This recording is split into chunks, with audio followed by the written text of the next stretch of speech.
السلام علیکم ورحمۃ اللہ وبرکاتہ۔ بسم اللہ الرحمن الرحیم۔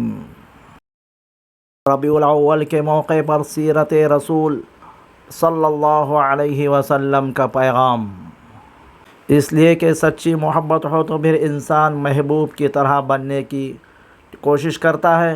حضور صلی اللہ علیہ وسلم نے خود اپنے ساتھ محبت کی یوں تعلیم فرمائی: جب تم میں سے کوئی شخص اس وقت تک مومن نہیں ہو سکتا جب تک میں اسے اپنے والد، اپنی اولاد اور تمام انسانوں سے زیادہ محبوب نہ ہو جاؤں۔ یہ محبت دنیا کی عام محبتوں پر یہ فضیلت رکھتی ہے کہ اس کے بغیر ایمان ہی مکمل نہیں ہوتا۔ یہ شرط ایمان ہے۔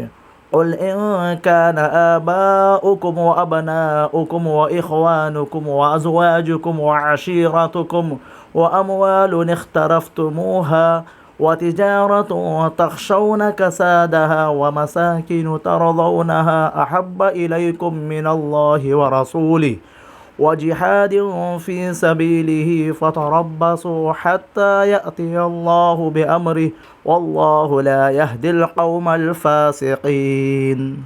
نبی صلی اللہ علیہ وسلم کہہ دو کہ اگر تمہارے باپ، تمہارے بھائی، تمہاری بیویاں، تمہارے کنبے قبیلے اور تمہارے کمائے ہوئے مال اور تجارت جس کی کمی سے تم اور ڈرتے ہو، تمہارے وہ گھر جو تم کو پسند ہے، اگر یہ تمہیں اللہ اور اس کے رسول صلی اللہ علیہ وسلم اور اس کی راہ میں جہاد سے بھی زیادہ عزیز ہیں، تو تم انتظار کرو کہ اللہ تعالیٰ اپنا عذاب لے آئے۔ اللہ تعالیٰ فاسقوں کی ہدایت نہیں دیتا۔ ایک موقع پر حضرت عمر رضی اللہ عنہ نے کہا: یا رسول اللہ، مجھے آپ اپنے نفس کے سوا ہر چیز سے زیادہ محبوب ہیں۔ آپ صلی اللہ علیہ وسلم نے فرمایا: جب تک میں اس کے اپنے نفس سے بھی زیادہ محبوب نہ ہو جاؤں اس وقت تک وہ مومن نہیں۔ حضرت عمر رضی اللہ عنہ نے کہا: بس واللہ، اب آپ مجھے اپنے نفس سے بھی زیادہ محبوب ہیں۔ آپ صلی اللہ علیہ وسلم نے فرمایا: اے عمر، اب تم مومن ہو۔ اس آیت میں اللہ کی محبت، رسول اللہ صلی اللہ علیہ وسلم کی محبت اور اللہ کی راہ میں جہاد کی محبت کا ایک ساتھ ذکر ہے، یعنی یہ تین محبتیں آپس میں جڑی ہوئی ہیں۔ اللہ سے محبت نہیں ہو سکتی اگر رسول اللہ صلی اللہ علیہ وسلم سے محبت نہ ہو، اور رسول اللہ صلی اللہ علیہ وسلم کی محبت کوئی مفہوم نہیں رکھتی اگر جہاد فی سبیل اللہ سے محبت نہیں۔ اللہ تعالیٰ نے رسول اللہ صلی اللہ علیہ وسلم کے شان مرتبہ وَرَفَعْنَا لَكَ ذِكْرَكَ اور تمہاری خاطر تمہارے ذکر کا آواز بلند کر دیا۔ اہل ایمان کو آپ صلی اللہ علیہ وسلم سے محبت کا بھی خود اللہ رب العالمین نے سکھایا۔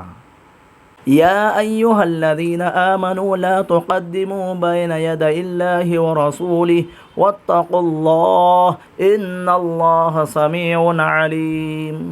اے ایمان والو، اللہ اور اس کے رسول سے آگے نہ بڑھو اور اللہ سے ڈرو، بے شک اللہ سننے والا، جاننے والا ہے۔ حضور نبی کریم صلی اللہ علیہ وسلم کی آواز سے بلند آواز میں بات کرنے سے بھی منع کر دیا گیا۔ یا ایھا الذین آمنوا لا ترفعوا اصواتکم فوق صوت النبی ولا تجہروا له بالقول كجهر بعضكم لبعض ان تحبط آمالكم وانتم لا تشعرون۔ اے ایمان والو، اپنی آواز نبی کی آواز سے اوپر نہ کرو اور نہ ان سے اونچی آواز سے بات کرو جیسا آپس میں ایک دوسرے سے کرتے ہو، کہیں ایسا نہ ہو کہ تمہارے اعمال سب غارت ہو جائیں، تمہیں خبر بھی نہ ہو۔ رسول اکرم صلی اللہ علیہ وسلم کے حضور عاجزی اور نرمی سے بات کرنے والوں کی یوں تعریف کی گئی: ان الذین یغضون اصواتهم عند رسول اللہ اولئک الذین امتحن اللہ قلوبهم للتقوی لهم مغفرۃ واجر عظیم۔ بے شک جو لوگ رسول اللہ صلی اللہ علیہ وسلم کے سامنے اپنی آوازوں کو پست رکھتے ہیں، بے شک یہ وہی لوگ ہیں جن کے دلوں کو اللہ نے تقوی کے لیے پرکھ لیا ہے، انہی کے لیے مغفرت ہے اور اجر عظیم ہے۔